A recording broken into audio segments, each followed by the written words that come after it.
están? Buenas tardes. Buenas tardes, Di. Hola, Betsabe, Marisleisis. Ana Lucía, muy buenas tardes. ¿Cómo les va? Gusto de saludarles. ¿Qué tal de fin de semana?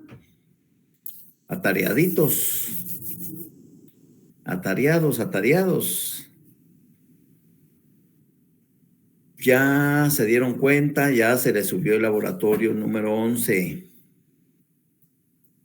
Buenas tardes, Diego Luna. Johnny Asensio, buenas tardes. Saraí Recinos, muy buenas tardes. Me da mucho gusto saludarlos y que estén conectándose a su clase.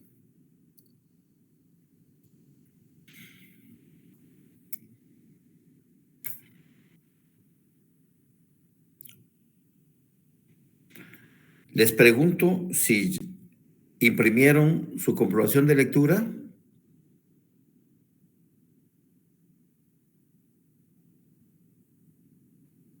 Sí, licenciado. Sí, muy bien. Por favor, numérenmelas. Son solo 10 páginas. Numérenlas, por favor, para que nosotros vayamos apoyándonos. A veces hay que hacer un comentario a cierto párrafo de la comprobación y es importante que ustedes la tengan numerada para que vayamos por ahí trabajando. Ya solo nos quedan que subirles 3 laboratorios más, el 12, el viernes, el lunes el 13 y el viernes el 14. Es decir que el 17 de marzo concluyo mis tareas de estarles subiendo sus materiales. Van a tener ustedes del 18 al 31, todo el resto de marzo. Van a tener ustedes todo el mes de abril y van a tener los primeros 4 días de mayo para ponerse al día. Es decir que, Luis Carlos, buenas tardes. Es decir que quien no quiera ganarse esos 10 puntos es porque de verdad no quiere ganárselos. Porque la mayoría casi va al día. Y entonces, creo que con estos 14 laboratorios y la comprobación de lectura, pues vamos a llegar a unas 580 preguntas.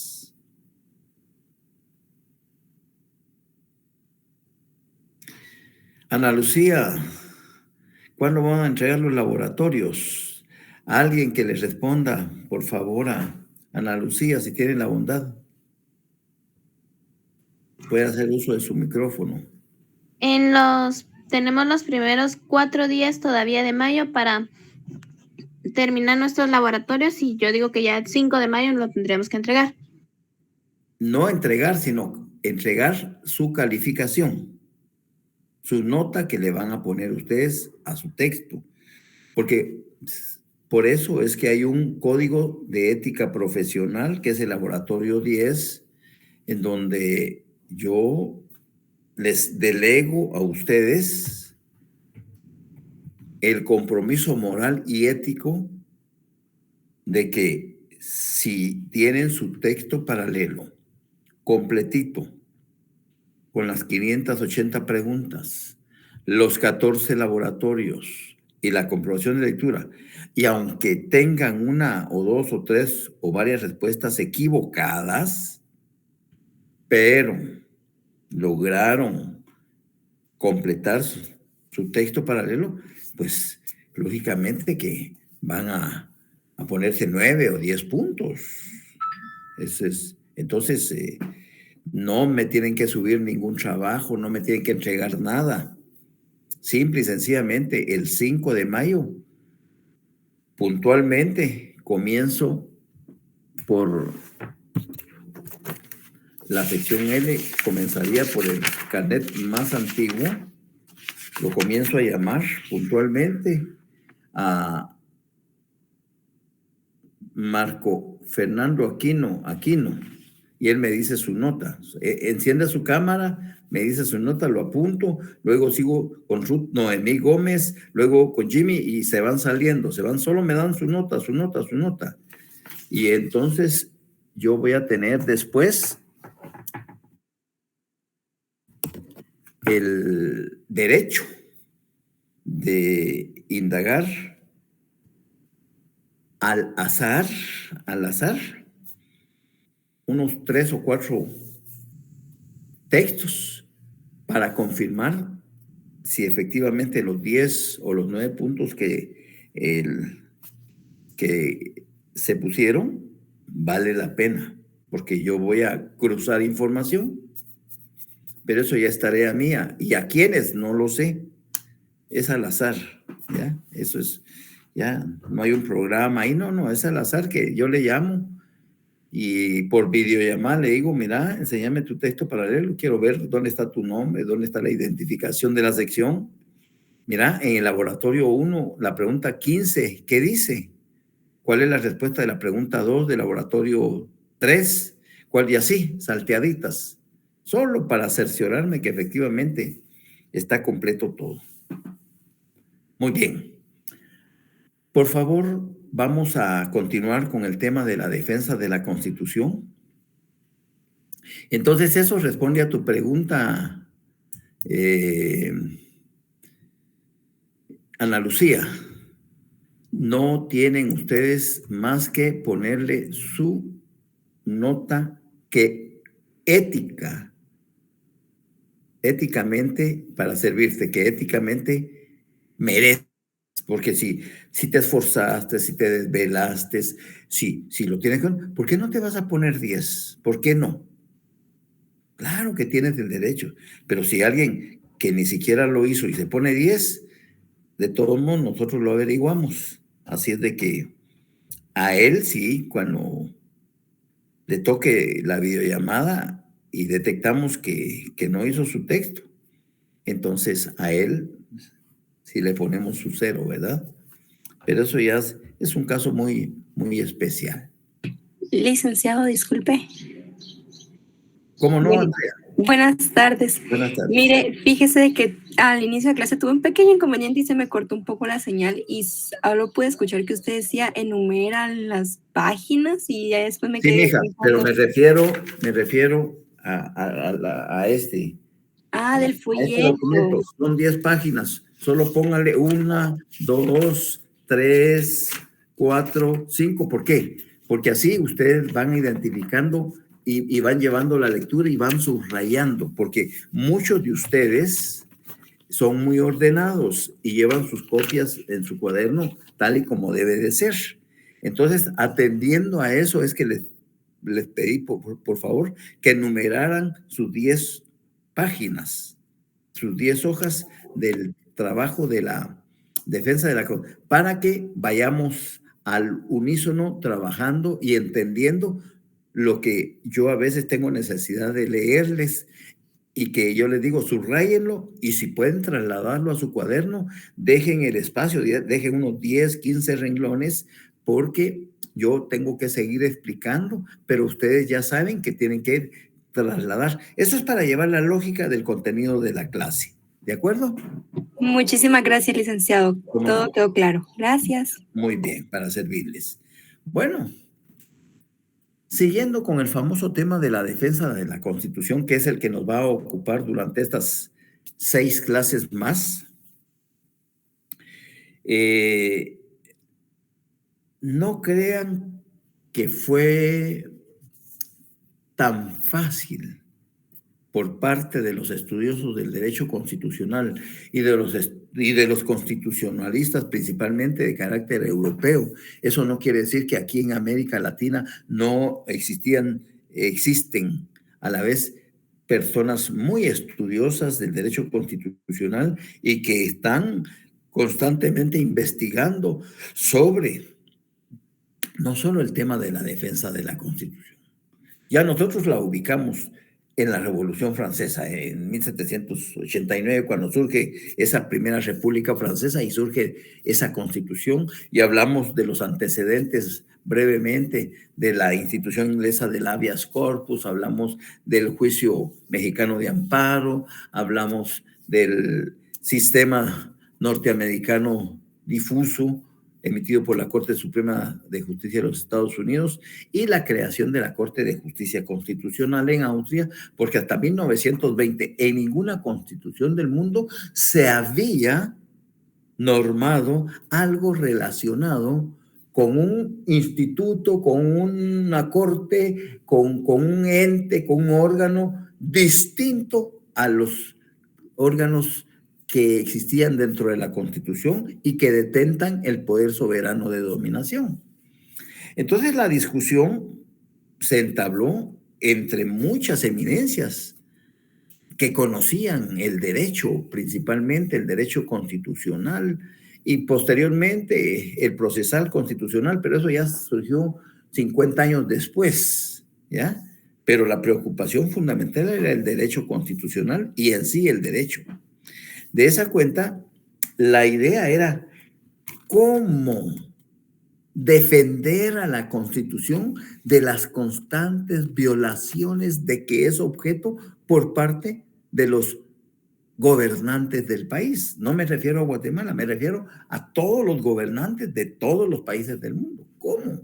¿Cómo hacer para que dentro de la misma Constitución existan las herramientas, existan los mecanismos y entonces se entabla discusiones fuertes a nivel universal, principalmente, insisto, entre autores franceses, alemanes, ingleses, españoles, en donde unos expresaban que era el ordenamiento jurídico el único que tendría que velar por proteger a la norma constitucional de las constantes violaciones de que era objeto por parte de los gobernantes.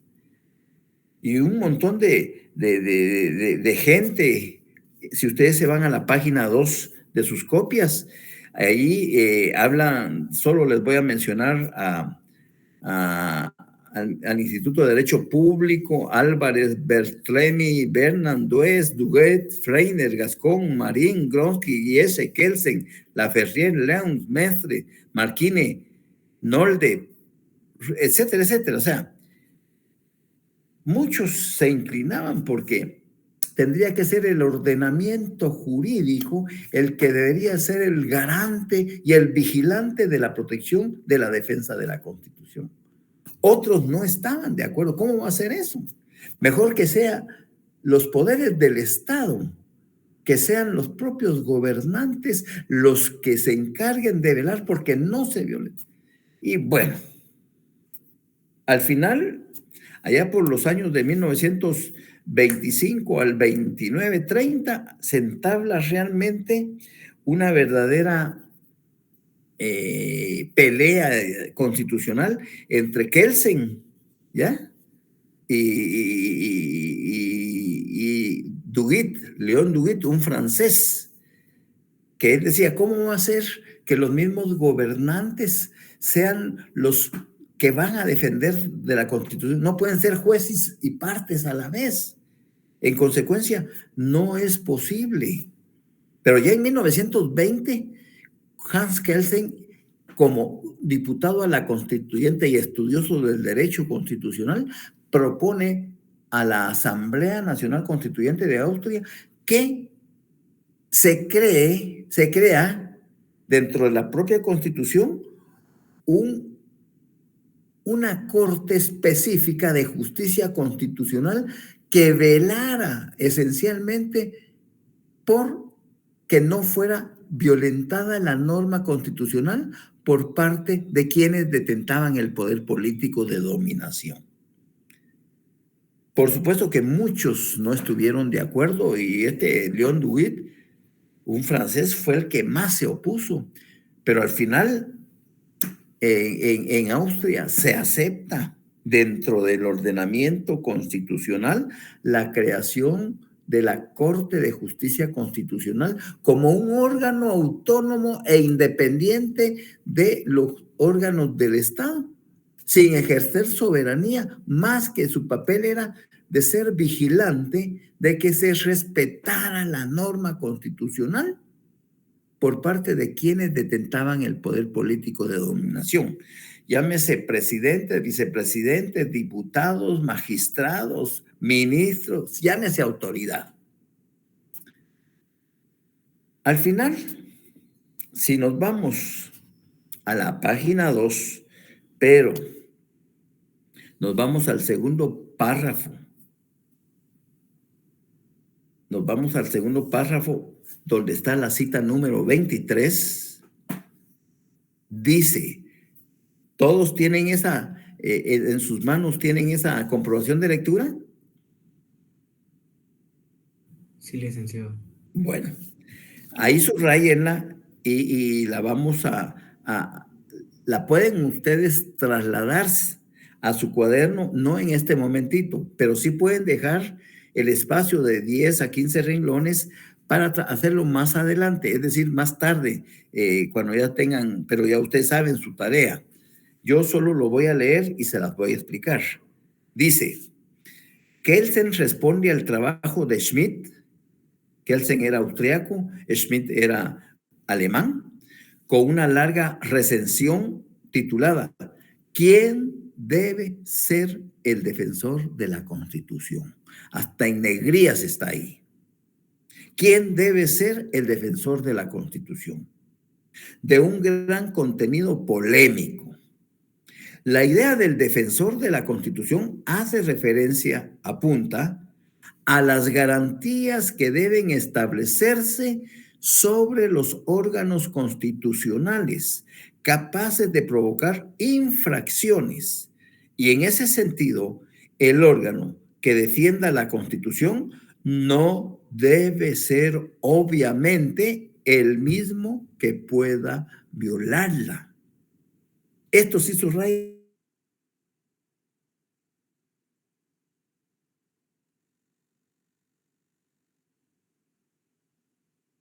así, muy bonito, al ejercicio del poder. Esa es la función política de la Constitución. Es la de poner límites al ejercicio del poder.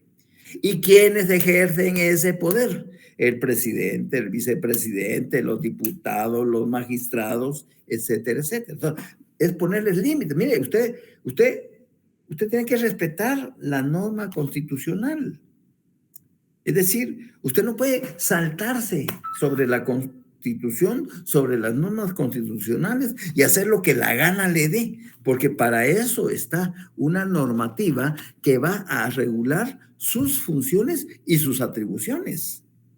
Entonces usted no puede excederse.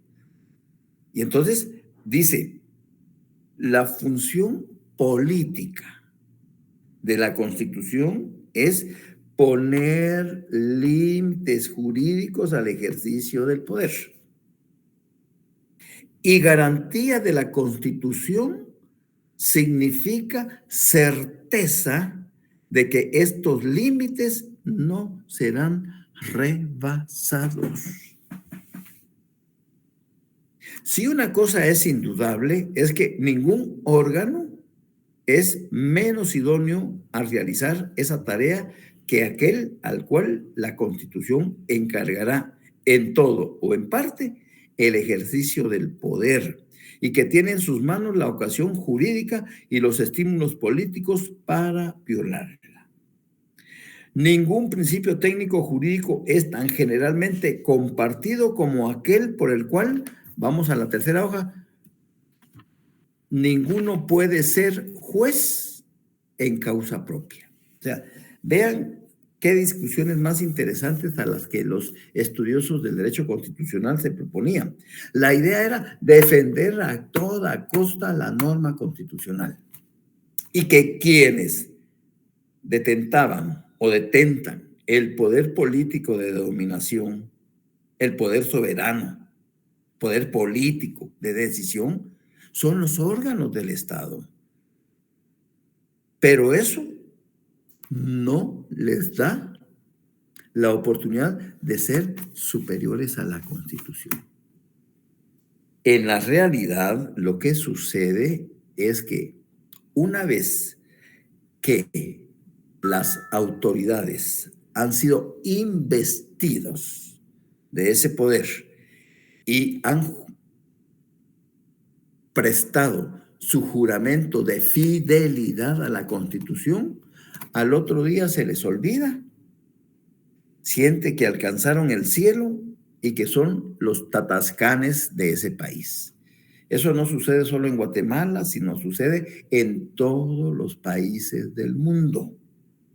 En todos los países del mundo. No podemos decir que haya un solo país donde efectivamente las autoridades observen formalmente y materialmente el contenido constitucional. Eso es mentira. ¿Por qué? Porque los intereses políticos y principalmente económicos se van a anteponer a la actitud de ser un buen servidor público.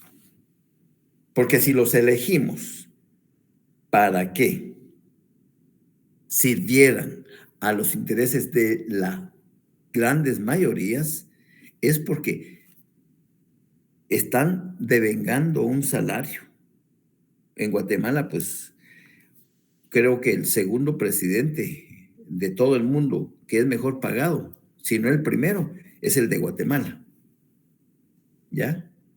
Aparte de su sueldo nominal de 150,000 quetzales, aparte, pues, tiene casa, tiene la alimentación, tiene guardaespaldas, tiene guaruras, él y sus familias, etcétera, etcétera.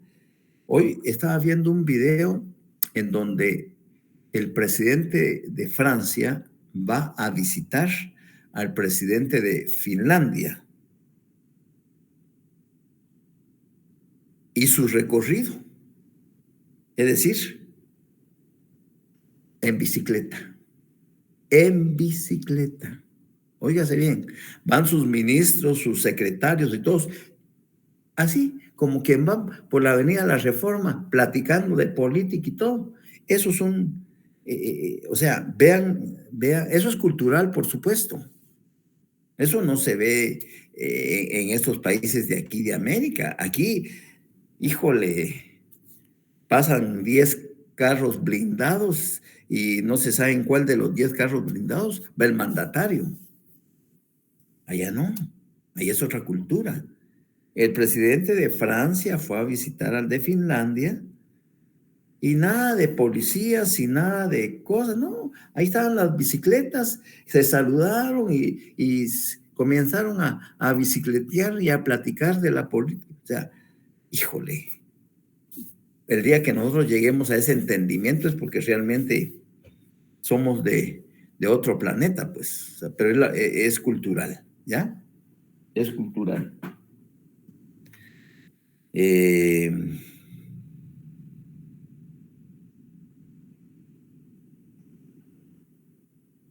Por aquí. El presidente de Francia visita Dinamarca.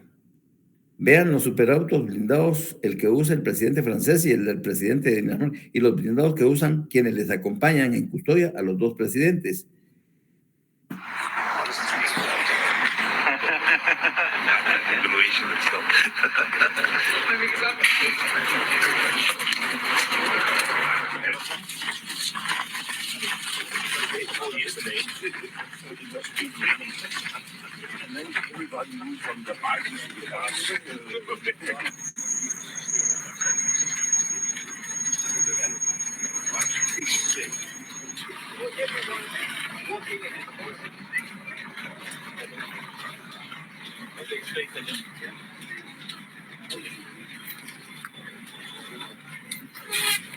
Licenciado, perdón, no se mira muy bien el video. Sí, lo sé, pero era solo para que tuvieran una idea de cómo el nivel cultural en esas sociedades, ya nosotros estamos súper desarrollados, súper subdesarrollados como para llegar a ese buen entendimiento. La idea es esa. Vean cómo va el presidente de Francia a visitar al de Dinamarca y qué guaruras, qué ejército, no, en puras bicicletas van en ese caminamiento. Pues es cultural, acá no. Acá en América terriblemente es una fobia por andar siquiera a pie. Me acuerdo que más de alguno de los mandatarios o algunos miembros de juntas directivas de Congreso han ido a almorzar al mercado central como una muestra de decirme, mire, somos parte del pueblo y tengo el mismo derecho, pero no todos lo hacen, ¿verdad? Entonces, esa es. Las bases entonces estaban dadas. Otros decían, mire, no puede ser que los mismos gobernantes sean los protectores, los defensores de la Constitución, porque son ellos los que la violan. Otros no, que es el sistema jurídico el que debe de proteger. Al final, se logra que sea un órgano distinto a los órganos del Estado, que se encargue por velar por el fiel cumplimiento de la norma constitucional, al cual se le denomina Corte de Justicia Constitucional y o, como le denominamos nosotros, la Corte de Constitucionalidad. Desafortunadamente, cuando fue cooptado todo el sector justicia, incluyó entidades como la Corte de Constitucionalidad, que ya se politizó, como el Ministerio Público, que ya se politizó, como el Procurador de los Derechos Humanos, que ya se politizó, no digamos el Procurador General de la Nación, entonces, y el organismo judicial en pleno, que existe, entre comillas, independencia, pues formalmente hablando la existe, pero el excesivo abuso del ejercicio del poder por parte de los órganos del Estado, desde hace ya casi, van a ser 4 años, en que debió el Congreso de la República haber elegido a la nueva Corte Suprema de Justicia y a los demás magistrados de las salas de apelaciones. No lo ha hecho porque no tiene el más mínimo interés, porque no le da la gana, porque estos están protegiendo sus intereses, y me imagino que para octubre, que ya ellos van casi de salida, pues elegirán si es que se animan a elegirla, y si no, pues la pacaíta se la dejarán a la nueva legislatura. Pero eso estará por verse, nosotros todavía lo vamos a ver. En la página 3, en el párrafo segundo, dice, ha sido el jurista Héctor Fix Zamudio, él es mexicano, falleció en enero del año 2021, y Héctor Fix Zamudio era muy, pero muy contemporáneo y muy amigo de Jorge Mario García de la Guardia, que por cierto también falleció en el 2021, pero ahí por septiembre me parece. Entonces, ellos fueron contemporáneos y fueron muy estudiosos del derecho constitucional, al extremo que Fix Zamudio se lo llevó a la UNAM. Allá fue profesor, Jorge Mario García de la Guardia fue profesor de la Universidad Autónoma de México, la UNAM, y fue profesor con honores, porque se le respetaba mucho por los trabajos y sus estudios. y ambos en algunas ocasiones venían a la facultad a impartir un par de cátedras relacionadas con el derecho constitucional y especialmente sobre el tema de la defensa de la Constitución. Entonces, acá en América Latina, Héctor Fix Zamudio es el que más reconocimiento tiene por haber buena parte de su vida al estudio del tema de la defensa de la Constitución. Y entonces él dice, voy en la página 3 del lado derecho, párrafo segundo. Solo se los leo, ustedes lo subrayan y después lo trasladan a su cuaderno. Ha sido el jurista Héctor Fix Zamudio el que en América Latina ha profundizado más en el tema, sobre el que ha reincidido, enriqueciéndolo en los últimos años. En uno de sus últimos estudios formula el concepto de defensa de la Constitución al afirmar que, puntos suspensivos, todo lo que les lea ahorita, subrayenmelo, y si pueden trasladarlo a sus copias más tarde, dejen ahí un espacio de unos 10, 15 renglones, por favor, porque vale la pena que lleven esa secuencia. Dice, la defensa de la Constitución está integrada por todos aquellos instrumentos jurídicos y procesales que se han establecido tanto para conservar la normativa constitucional como para prevenir su violación, reprimir su desconocimiento y, lo que es más importante, lograr el desarrollo y la evolución de las propias disposiciones constitucionales en un doble sentido. Desde el punto de vista de la Constitución formal, lograr su paulatina adaptación a los cambios de la realidad político-social, y desde el ángulo de la Constitución material, su transformación de acuerdo con las normas programáticas de la propia Carta Fundamental. Bueno, eso, si ustedes quieren trasladarlo a sus cuadernos, los que son ordenaditos y llevan la secuencia de las clases, háganlo. Vale la pena. Si no, pues simple y sencillamente con subrayarlo es más que suficiente. Ya en la hoja 2, en el último párrafo, solo de ahí puedo sacar 5 o 6 preguntas para el segundo parcial. Solo de ahí. Entonces, dice Héctor Fix Zamudio, esto ya es parafraseando lo que les acabo de leer, parafraseando, haciendo una síntesis lo más breve posible, que sea entendible para su retroalimentación.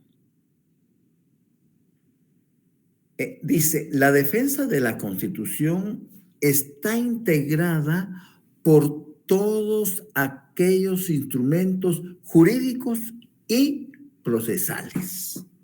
Paremos ahí. ¿Qué debemos de entender por todos los instrumentos jurídicos? Miren, desde la cárcel le están llamando. ¿Ya?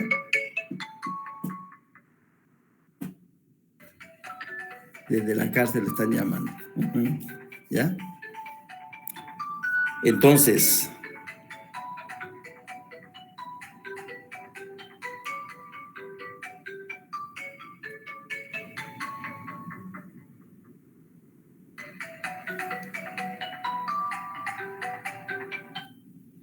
¿se dan cuenta? Todos estamos expuestos. Por eso ese identificación. Ahorita que termine la clase lo bloqueo. Porque todos estamos expuestos. Bueno, entonces les decía de que cuando se habla de la defensa de la Constitución, se habla de que está integrada por todos aquellos instrumentos jurídicos. Es decir, debemos de entender que instrumentos jurídicos es todo el ordenamiento jurídico que se encuentra vigente en el país. Todo el ordenamiento jurídico vigente que se encuentra vigente, todo el ordenamiento jurídico vigente que se encuentra actualmente en el país. Ahí hablamos de todas las normas de jerarquía constitucional, hablamos de todas las normas de carácter ordinario, hablamos de todas las normas de carácter reglamentarios, hablamos de la doctrina, de la jurisprudencia, hablamos de los tratados y convenios, hablamos de todo el andamiaje que conforma el ordenamiento jurídico. Esos son los instrumentos jurídicos. Y procesales son aquellas herramientas procedimentales que están también reguladas acá en la Constitución y que cualquier ciudadano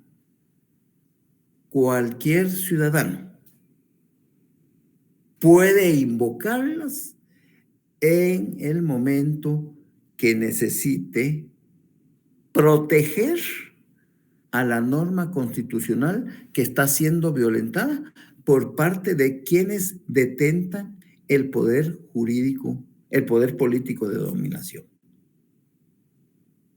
Hablamos expresamente de lo que es la exhibición personal, hablamos de lo que es el amparo, hablamos de lo que es la inconstitucionalidad de leyes a casos concretos y la inconstitucionalidad de leyes de carácter general. Es decir, todas las herramientas jurídicas y procesales. ¿Y para qué? Para prevenir su violación, para reprimir su desconocimiento y lograr el desarrollo y la evolución de las dos partes de la Constitución, como formalmente hablamos o como materialmente se desarrolla. Una cosa es que nuestra Constitución formalmente es lo que está regulado acá, normado, formalmente hablando. Y materialmente es lo que en esencia se aplica todos los días. Un irrespeto absoluto de la norma constitucional por parte de quienes están en el ejercicio del poder. Muy bien. Siempre en esa misma página 3, pero en la siguiente, dice, y esto me lo subrayan también, el mismo Fixamudio, cuyo esquema clasificatorio seguimos, indica que el concepto puede dividirse convencionalmente, como todas las clasificaciones, en dos categorías fundamentales: la protección de la Constitución y las garantías constitucionales. Dice Héctor Fixamudio, vea, no se complique la vida. Cuando usted estudie el tema de la defensa de la... No se haga bolas. Es simple. Como todo tema, es objeto de clasificarlos. Entonces, vamos a clasificar el tema y lo vamos a partir en dos. La defensa de la Constitución para su estudio se divide en protección de la Constitución y garantías constitucionales. Punto. Ahí no hay pierde. Si usted quiere aprender algo relacionado con el tema de la defensa de la Constitución, pues parta en dos el tema y diga, hablemos primero de la protección de la Constitución y luego de las garantías constitucionales. ¿Qué es protección de la Constitución? Entonces él dice, la primera, sigo leyendo, subrayenlo, después se los explico. La primera se integra por todos aquellos instrumentos políticos, económicos, sociales y de técnica jurídica que han sido canalizados a través de las normas de carácter fundamental e incorporados a los documentos constitucionales con el propósito de limitar el poder y lograr que sus titulares se sometan a los lineamientos establecidos en la propia Constitución. Instrumentos que se refieren al aspecto fisiológico de la ley fundamental. Es decir, cómo funciona, así como el cerebro. Fisiológicamente tenemos que tenerlo alimentado, porque el cerebro controla todas las funciones de nuestro cuerpo. El corazón, los intestinos, los pulmones, los riñones, la vejiga, la circulación de la sangre. Por eso tenemos que nutrirnos bien, hacer el desayuno como rey, el almuerzo como príncipe y la cena como pordiosero, porque el cerebro nunca descansa. El cerebro nunca descansa. Siempre está trabajando. Entonces necesitamos nutrirlo, manteniéndolo activo, haciendo ejercicio un poco, haciendo ejercicios mnemotécnicos, haciendo ejercicios físicos, caminando o trotando, los que pueden. Si no, pues caminamos. Y de vez en cuando, ustedes, en mi caso, yo soy diestro, es decir, yo soy derecho. Y la mayor parte de mis actividades, pues es la mano derecha la predominante. Y la izquierda, pues es menos ágil que la derecha. Entonces, cuando voy a caminar, a veces camino para atrás. Me voy para atrás caminando. Porque como soy diestro derecho, mi hemisferio izquierdo es el que domina toda la parte derecha. Quiere decir que al hemisferio derecho casi no se le da tareas. Entonces, una de las buenas formas de ponerlo a trabajar es cepillarse los dientes. Si lo hacemos con la mano izquierda, con la mano derecha, con la mano izquierda. ¿Ya? Y si nosotros caminamos hacia atrás, quien está trabajando más es el hemisferio derecho. La lectura no importa, pero mantener el ejercicio de la lectura es muy bueno como alimentación para el cerebro. El sueño, que es el mejor reparador, ¿verdad?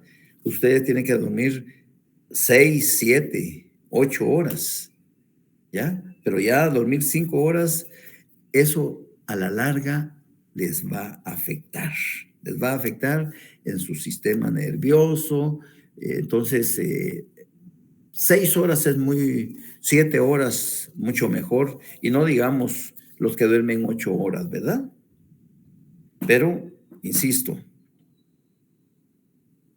la defensa de la Constitución, para su estudio, la dividimos en dos: protección de la Constitución y garantías constitucionales. A partir de hoy, vamos a establecernos dentro de lo que es la protección de la Constitución. Y como dice el autor, está integrada por todos aquellos instrumentos políticos, económicos, sociales y de técnica jurídica que han sido canalizados e incorporados a la norma constitucional con el único objetivo de limitar, ponerle un alto, el ejercicio del poder a los titulares del mismo y que estos se sometan a los lineamientos establecidos en la propia Constitución. Eso es lo que dice nuestro estimado profesor Héctor Fix Zamudio en relación a lo que es la protección de la Constitución. Ese espacio que subrayaron ahorita, y si quieren ustedes trasladarlo a su cuaderno, pues háganlo, por favor, dejar unos cuantos renglones, unos 10, para que lleven la lógica de eso. ¿Me estoy dando a entender? ¿Me van comprendiendo? ¿Van retroalimentando la lectura? ¿Pregunto? Sí, licenciado. Sí, licenciado. Gracias. ¿Hay alguna duda? ¿Hay alguna duda? No, licenciado, todo está claro. Muy bien. ¿Hay dudas de laboratorios?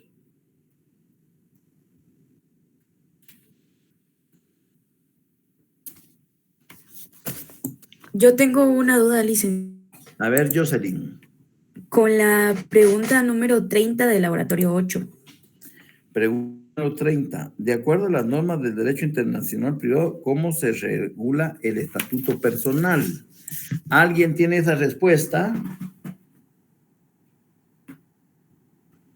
¿Alguien tiene esa respuesta? Licenciado, yo coloqué el artículo 27. ¿Artículo? 27. No, es el artículo 24 de la LOG. El artículo 24 que dice normas de derecho internacional privado. Artículo 24, estatuto personal. El estado y capacidad de las personas y las relaciones de familia se rigen por las leyes de su domicilio. ¿Estamos? Gracias, licenciado. Disculpe, Sí, licenciado, yo también muchas tengo gracias. una duda con la pregunta 34 ¿De qué laboratorio? del 8. 34 del laboratorio 8. Únicamente a quienes corresponde exclusivamente el derecho de petición en materia política. Respuesta. Te vas al artículo 137 de tu Constitución. 137 por ahí. La idea es esa. Dice derecho de petición en materia política, artículo 137 de la Constitución. El derecho de petición en materia política corresponde exclusivamente a los guatemaltecos. ¿Estamos? Gracias, licenciado. Muy bien. Bueno. Licenciado, disculpe, yo ¿Cómo no? también tengo una duda. Es con la pregunta 36 del laboratorio número 8. Pregunta 36. 36 del laboratorio 8. Sí, por Con favor. relación a la... Bueno, entonces vayámonos al 35 primero. Toda petición en materia política deberá ser resuelta y notificada en un término que no exceda de ¿cuántos días? 8 días, licenciado. 8 días, ¿verdad? Con relación a la pregunta anterior, si la autoridad no resuelve en ese término, se tendrá por denegada la petición y el interesado podrá interponer los recursos de ley. Doctrinariamente hablando, ¿qué se opera ante esa denegatoria? El silencio administrativo negativo. Es lo que se opera. El silencio administrativo negativo. Muchas Debo gracias. de entender que mi respuesta va a ser desfavorable, que la respuesta va a ser desfavorable a mi petición. Está bien. Muchas gracias, licenciado. Muy bien. Bueno. ¿Podría ayudarme con la 23 del laboratorio 8? Con mucho gusto, claro que sí. Dice el laboratorio 823. ¿En qué incurren los jueces cuando suspenden, retardan o deniegan la administración de justicia? ¿Alguien tiene la respuesta? Artículo 15 de la LOG. Muy bien, muy bien. Obligación de resolver. Los jueces no pueden suspender, retardar ni denegar la administración de la justicia sin incurrir en responsabilidad. Quiero felicitarlos de verdad. Me encanta su entusiasmo, su espontaneidad y yo estaba seguro que esta metodología de verdad nos va a servir para toda la vida. Felicitaciones a todos. Muy bien, Johnny. La pregunta 30 del laboratorio 9. La pregunta 30 del laboratorio 9 dice así. Vamos a ver qué dice la pregunta 30. Dice, contra las resoluciones de acuerdo del Tribunal Supremo Electoral, ¿qué recursos caben? Muy bien. ¿Quién tiene las respuestas ahí? ¿Quién tiene las respuestas a la pregunta 30 del laboratorio 9? Contra las resoluciones y acuerdos del Tribunal Supremo, ¿qué recursos caben? Ahí se tienen que ir forzosamente a la ley electoral y de partidos políticos. Es la 30 del laboratorio 9 y se tienen que ir al artículo 130. Ya nos dieron el chivo ahí, a los medios de impugnación. Vamos a ver los medios de impugnación. 130 no, pero el 133 está derogado. 133.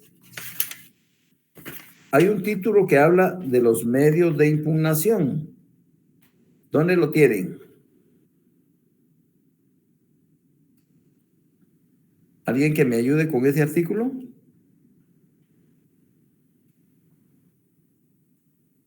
Medios de impugnación, ya los encontré. 187. Medios de aclaración y ampliación. Cuando los términos de una resolución sean oscuros, ambiguos o contradictorios, podrá pedirse que se aclaren, ¿verdad? El 188, revocatoria. La apelación, 190. ¿Ya? Y el amparo. O sea, ahí ustedes en los medios de impugnación, ahí encuentran la respuesta a la pregunta 30. ¿Estamos? El recurso de nulidad también, muy bien, sí, el recurso de nulidad también está. Muy bien. Bueno, me da mucho gusto saludarlos. Los veo, si Dios nos presta la vida, el viernes. Un abrazo para todos. Cuídense. Muchas gracias, licenciado.